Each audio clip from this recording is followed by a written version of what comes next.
Bon allez, pas chasser.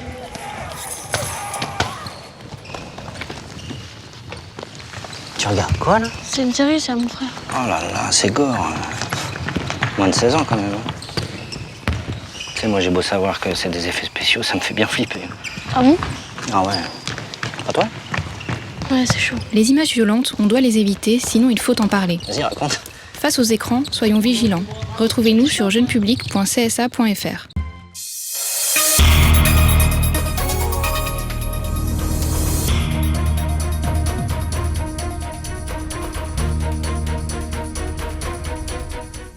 Le Parti socialiste guyanais soutient le président de la CTG. Pour lui, le pacte d'avenir manque d'ambition et ne répond pas aux besoins des Guyanais.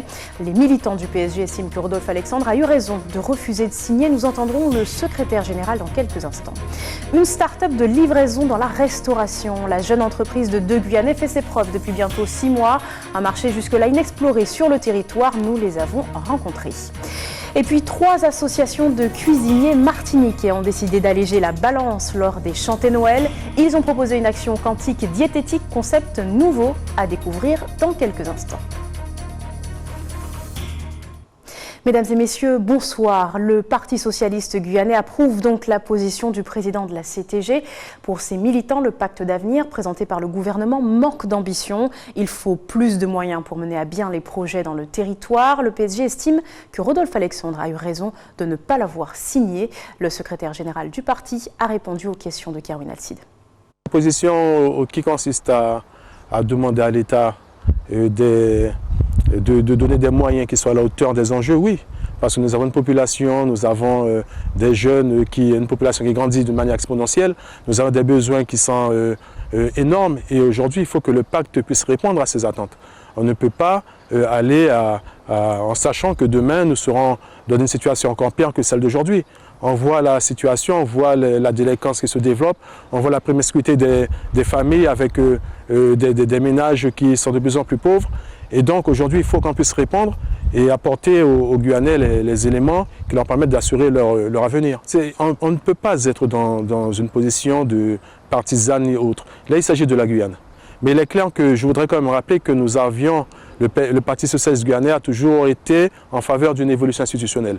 Et cette évolution institutionnelle se fait de plus en plus ressentir. On se rend compte aujourd'hui qu'on ne peut pas passer outre cette évolution pour pouvoir répondre aux besoins des Guyanais. Donc nous sommes totalement solidaires sur la demande parce que l'action du président porte sur la santé, porte sur l'éducation, porte sur le foncier. Donc ce sont des thèmes qui pour nous sont essentiels pour le développement, l'épanouissement de notre pays. Autre soutien, cette fois contre Rodolphe Alexandre, le monde agricole se dit inquiet quant à l'avenir du secteur, n'ayant plus de représentants au sein de la collectivité après l'éviction de Gabriel Nicolas. Une pétition a été lancée vendredi dernier. Les agriculteurs demandent que des excuses soient présentées à l'ancienne vice-présidente. Une des signataires du manifeste s'exprime au micro de Karoun Alcide. C'est une pétition des agriculteurs qui n'ont pas accepté de ne rien faire quand Madame Nicolas a été limogée de la sorte. Nous estimons que nous avons suivi Madame Nicolas pour les raisons qui étaient les suivantes. Nous lui faisons confiance. C'est une personne qui s'occupe du développement agricole depuis très longtemps. C'est une personne qui a su faire avancer les choses. C'est une personne qui nous a toujours soutenus. Et c'est une personne que nous ne pouvons pas laisser tomber aujourd'hui. Donc il savait très bien qu'elle était agricultrice. Il savait très très bien qu'elle était investie dans le milieu socio-professionnel. Donc nous dire comme excuse que finalement, par conflit d'intérêts, il ne peut pas la garder, c'est une excuse que nous ne pouvons pas accepter. Nous nous sentons bafoués, nous nous sentons trahis et surtout nous avons tellement de respect pour cette personne qui est toujours proche de nous, qui est toujours là pour nous aider, qui est toujours là pour soutenir l'agriculture. Nous ne pouvons pas la laisser seule, nous ne pouvons pas la laisser affronter ça toute seule. Nous ne sommes pas complètement utopistes, nous savons très bien que compte tenu de la situation dans laquelle on en est, une réintégration sera difficile. Par contre, nous demandons à M. Alexandre, que va-t-il se passer? Nous aimerions savoir maintenant qui va être en mesure de mettre en avant, mettre en place toutes les promesses qui ont été faites lors de la campagne par M. Alexandre concernant l'agriculture. Qui a les compétences à la CTG à l'heure actuelle pour le faire? On poursuit avec la visite du premier secrétaire du Parti socialiste aux Antilles. Avant de rejoindre la Guadeloupe hier après-midi, Jean-Christophe Cambadélis a participé à une conférence publique sur la loi égalité réelle outre-mer en Martinique. L'occasion pour lui et pour les élus locaux d'évaluer les chances de la gauche dans la présidentielle de 2017. Frédéric Mazy et Yoann Boulard y étaient. Il faut choisir son candidat. Et puis après, il faut se rassembler. Il y va de l'avenir de la France. Les mots sont lourds de sens. Les primaires de la gauche auront lieu dans moins d'un mois. Jean-Christophe Cambadélis appelle au rassemblement. En visite depuis vendredi, le premier secrétaire du Parti socialiste découvre pour la première fois la Martinique. C'est une terre de gauche, donc c'est une terre très critique. Elle critique à la fois ce qui a été fait, ce qui aurait pu être fait, ce qu'on devrait faire. C'est normal, c'est comme ça, la gauche est comme ça, elle n'est pas rassemblée derrière un homme, on n'a pas une culture bonapartiste, on a une culture démocratique où chacun dit ce qu'il pense, et comme tout le monde dit ce qu'il pense, à la fin ça fait un peu cacophonie. Mais il y a la prise de conscience que l'extrême droite rôde, qu'il faut faire attention. Ils sont à ce jour 7 candidats aux primaires. Victorin Lurel a mûrement réfléchi à se présenter, mais finalement, il ne sera pas sur la ligne de départ. J'ai décidé, avec d'autres, de soutenir Manuel Valls. J'aurais pu encore un peu attendre. Les amis de Macron ont pris contact, mais je n'aime pas trop ça, parce que je suis membre d'un parti. Lorsque vous êtes membre d'un parti, vous avez des contraintes, vous avez des obligations, mais vous avez aussi votre liberté. Je ne comprends pas qu'on ne pense qu'à sa propre liberté et à ses propres intérêts, sans prioriser l'intérêt général. Autre personnalité pressentie pour représenter la gauche au présidentiel, Christiane Taubira. Une pétition sollicite l'ex-garde des Sceaux à se présenter. Plus de 90 000 signataires souhaitent voir la Guyanaise candidate. Christiane a toutes les capacités pour être candidate, c'est certain. Mais je pense que si Christiane voulait l'être, elle l'aurait déjà dit. Et certain qu'elle aura son mot à dire le moment venu. L'ancienne ministre a remercié ses soutiens, mais laisse planer le doute sur son choix. Les primaires du PS et de ses alliés auront lieu le 22 et 29 janvier prochain. On va s'intéresser à présent à l'entreprise de 2 jeunes Guyanais. Cela fait déjà 6 mois que Julien et Édouard occupent un marché jusque-là inconnu en Guyane. Un service de livraison à domicile pour particuliers. Le principe est simple, vous passez commande dans le restaurant de votre choix et Pose et Livré se charge de vous l'apporter. Seule condition que l'établissement soit affilié à la start-up. Jonathan Lariot. Il est midi et pour Guy, la journée commence à peine. Alors finalement le client il a choisi donuts fourrés au chocolat. Voilà. Des appels comme celui-ci, il en réceptionne près d'une 50aine par jour. Mais non, Guy n'est pas à la tête d'un restaurant, il est chef d'équipe au sein de la société Pose et Livré. Le principe, commandez où vous voulez et ses coursiers iront réceptionner la commande et la livrer chez vous directement. Une fois que le client il passe commande sur le site, nous on le reçoit automatiquement sur la plateforme, comme vous le voyez par ici. Des restaurants qui veulent manger, pizza Montjoli, Chicken Arms, Bois Fromager. Si seuls les restaurants affiliés à l'enseigne Pose et Livré et situés sur l'île de Cayenne sont desservis par ces services, ce sont là les seules limites du concept. Après avoir passé commande, un des coursiers la récupère auprès de l'établissement concerné et le livre au domicile du client. Et les gens, ils ont pas trop le temps de quitter le boulot entre midi et 2, quoi. Donc nous, les petits restaurateurs comme ça, quoi, on n'a pas toujours les moyens de livrer les clients et eux ils viennent prendre le repas sur place et puis le travail se fait rapidement. Cela fait 6 mois que l'aventure Pose et Livré a commencé. À l'origine de la démarche, 2 jeunes hommes, Julien Vanèche et Édouard Politure. À l'image du concept Allo Resto bien présent en France hexagonale, ils tentent leur chance et lancent leur propre entreprise de livraison à domicile. Il y avait déjà quelques restaurants qui livraient bien sûr, mais on n'avait pas beaucoup de choix. Nous ce qu'on voulait c'était centraliser tous ces restaurants et sur une seule plateforme, avoir accès à plusieurs restaurants pour pouvoir commander en ligne et se faire livrer chez soi ou au bureau. Aujourd'hui, on a une base de quand même plus de 2000 inscrits sur le site. On a quand même une moyenne aujourd'hui de 50 livraisons par jour. Il y a beaucoup de personnes qui sont handicapées beaucoup de jeunes qui n'ont pas de véhicule, qui n'ont pas les moyens de se déplacer. Du coup, ça les arrange beaucoup. Même les professionnels, ceux qui travaillent entre 11h et 15h, qui ont faim entre-temps, ils commandent chez nous, ça les arrange aussi. Ne pas avoir à sortir de chez soi pour manger ce que l'on veut, l'idée plaît déjà beaucoup. Et voilà que déjà le scooter reprend sa route, car la journée commence à peine. Le compte à rebours de Noël est enclenché plus que 12 jours avant le réveillon 2016. Et pour que tous les enfants aient la chance de recevoir des cadeaux, le Secours catholique mène comme chaque année sa collecte de jouets. Une campagne qui a permis de récolter à Saint-Laurent une centaine de cadeaux et plus de 300 € de dons. La distribution, quant à elle, se fera samedi à l'occasion d'un arbre de Noël. Quelques précisions avec le responsable d'antenne au micro d'Elsa Gonzalez. On a fait une collecte ce week-end devant le Super U qui s'est très bien passée. On a récupéré des dizaines de jouets, une collecte aussi de dons. Les personnes préférant des fois donner de l'argent pour qu'on puisse acheter les cadeaux, quoi. D'avoir un cadeau, c'est sympa. C'est pas bien. On a des familles qui sont vraiment dans la difficulté ici, donc voilà. On amène en plus d'amener les cours de français dans la semaine, on amène aussi ce lien social qui est important à Saint-Laurent-du-Maroni. C'est difficile, hein. Très souvent, les gens ici sont dans leur coin et se rencontrent pas. Noël, c'est considéré comme vraiment la période de partage. Donc c'est l'occasion de se faire rencontrer toutes les personnes qui travaillent. Soit ce sont les bénévoles ou les apprenants, quoi. C'est vraiment l'occasion de se retrouver autour d'un thème, les fêtes de Noël, quoi.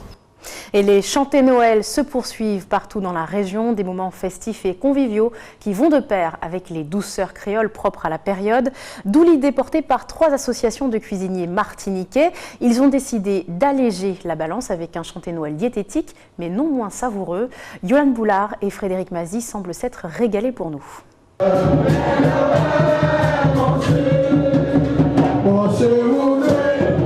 Orchestre et recueil de cantiques, un chanté Noël en apparence comme les autres, mais ici, c'est au buffet que se fait toute la différence. Mesdames, il s'agit d'un ragoût, donc de légumes. Voilà, pas de viande. Alors. Un menu 100% végétarien proposé aux convives, une nouvelle approche culinaire qui permet de concilier pratiques alimentaires et traditions. On a fait des pâtés végétaliens et des pâtés qui sont également sans gluten. Voilà, on a fait du jus de moringa pour changer un petit peu au niveau des jus traditionnels. On avait aussi du boudin sans gluten végétalien. Et on aura du ragoût de légumes, pas du ragoût de cochon. Donc regardez comment ça se présente. C'est facilement, on aurait dit une bonne petite compote de légumes là. En tout cas, ça me met l'eau à la bouche. Une recette qui trouve des adeptes et permet à tous de goûter un peu de la magie gastronomique de Noël. Je suis plutôt à tendance flexitarienne, c'est-à-dire en transition d'alimentation quasi végétarienne. On ne se rend pas compte que même au quotidien, toute l'année, on a une alimentation qui est beaucoup plus grasse, beaucoup plus sucrée, beaucoup plus industrialisée. Donc permettre aussi de montrer aux gens qu'on pouvait respecter la tradition, mais je trouve que c'est vachement intéressant et une très bonne initiative en fait. Mais le sans-viande ne séduit pas tout le monde, surtout en cette période où tous les excès sont permis. En général, je mange sans gluten. Bon, quand ce sont les fêtes, parce que j'adore la pâte brisée normale. Quand ce sont les fêtes, je fais de petits écarts, mais en règle générale, c'est sans gluten, sans lait, de vache. Enfin, disons que je fais vraiment attention à mon alimentation. Je me lâche totalement. On est dans une vie suffisamment stressante, donc il faut profiter. Moi, Noël, c'est vraiment le cochon et les pâtés. Voilà. Donc le côté light, ça vous intéresse pas du tout? Non, pas du tout. J'ai goûté à ces choses, et notamment les pâtés végétariens. Comment avez-vous trouvé ça? Au niveau du goût, c'est bon. Peut-être la pâte un peu trop dure, c'est sec. Au final, peu importe le contenu des assiettes, le partage et l'ambiance étaient au rendez-vous. Et c'est surtout ça, l'esprit de Noël.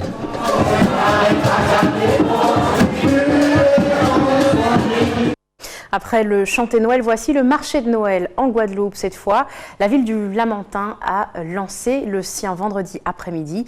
Moïse Dexter, Patrick Curie et Nathalie Dinan se sont fait un plaisir de le visiter pour nous. Le Lamentin nous avait promis d'animer son centre-bourg tous les premiers vendredis du mois. Ce vendredi-ci pouvait difficilement donc échapper à la fièvre montante de Noël. Il est sûr que nous allons retrouver forcément tous les produits traditionnels de Noël, que ce soit les ignames, que ce soit les pois d'Angole, que ce soit la viande de porc. Nous avons tous les producteurs, nous gardons le même principe que le Festi-Marché, c'est toujours notre volonté de faire venir les producteurs vers les consommateurs. C'est ça notre principe. Que cherchent les consommateurs à l'approche des festivités de fin d'année? Des produits du terrain sans doute, de bonne qualité, financièrement compatibles avec des bourses en cure d'amaigrissement. Je propose toute une gamme de produits à base de vanille, des liqueurs de vanille, des confitures de vanille, voilà, et puis pour la saison, tout ce qui est confiture groseille et liqueur de groseille. Voilà. Liqueur de groseille, sirop de groseille et sirop groseille, gingembre aussi, un mélange. Nous proposons des punchs, nous avons du feuillage médicinal, nous avons de l'artisanat, des colliers. C'est le partage là, Noël, c'est le partage, voir les gens, communiquer avec eux et les inviter à nous voir chanter ce soir sur le podium. Ceux qui auront du mal à digérer les prix se consoleront avec les jeux forains, les jeux traditionnels et les jeux gonflables en attendant de s'époumoner au chanté Noël de RCI. Et en parlant de jeux traditionnels, la 12e édition des Jeux Kalinia a pris fin hier sur la victoire des pompiers de Guyane. Les 300 athlètes se sont affrontés dans des traditionnelles épreuves amérindiennes sur les terres d'Awala Yalimapo. Du grimpé de cocotier à la course de charge, la force et l'endurance étaient au rendez-vous pour ces 2 jours d'efforts intenses pour les 28 équipes en lice. Retour sur la compétition avec Elsa Gonzalez. Mesdames et messieurs, accueillons avec une véritable ovation les pompiers de Guyane. Avec 2891 points, ils sont les gagnants de cette 12e édition des Jeux Kalinia. Les Yato et Yukanamon, soldats du feu, obtiennent la récompense de leur effort. Mais la surprise vient d'une des 2 équipes résidentes. Les Yakalawa, qui terminent 2e sur le podium. Une fierté pour ses habitants d'Awala Yalimapo. De la fierté d'abord, parce que on représente notre commune, c'est notre commune qui organise, donc on est très fiers. On va les gars? Ouais! Très fiers, très satisfaits aussi de ce qu'on a fait. Il y a des épreuves qu'on a moins bien réussies, mais bon, on garde au cœur tout ce qu'on a réussi. On est fiers de nous, on récolte le fruit de nos entraînements et puis voilà. De l'entraînement, il leur en a fallu à ces 28 équipes venues de Cayenne, Kourou, Mana et Saint-Laurent du Maroni. 6 joueurs sur les 12 que constituent les équipes prennent place sur le terrain.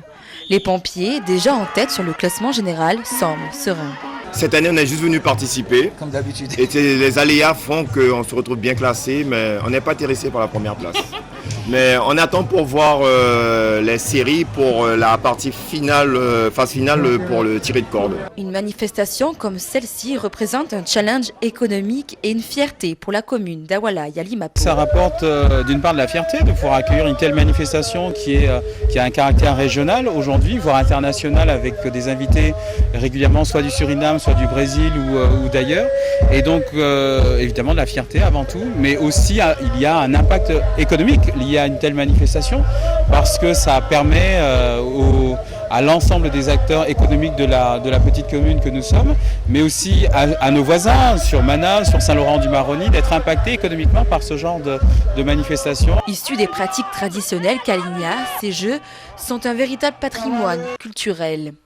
Cette année encore, le maire a affirmé sa volonté de porter cette manifestation à l'international.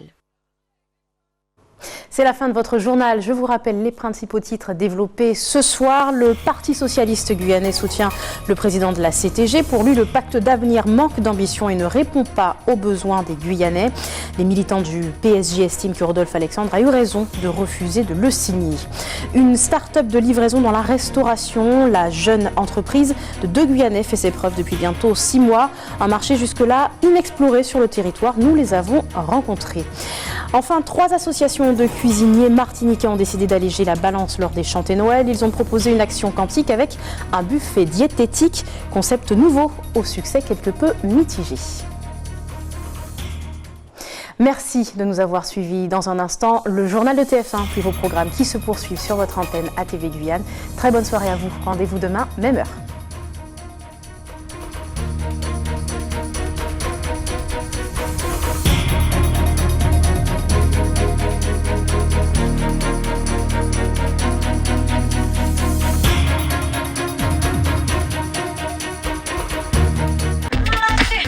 On va peut-être changer, non? Moins de 10, c'est pas vraiment de votre âge.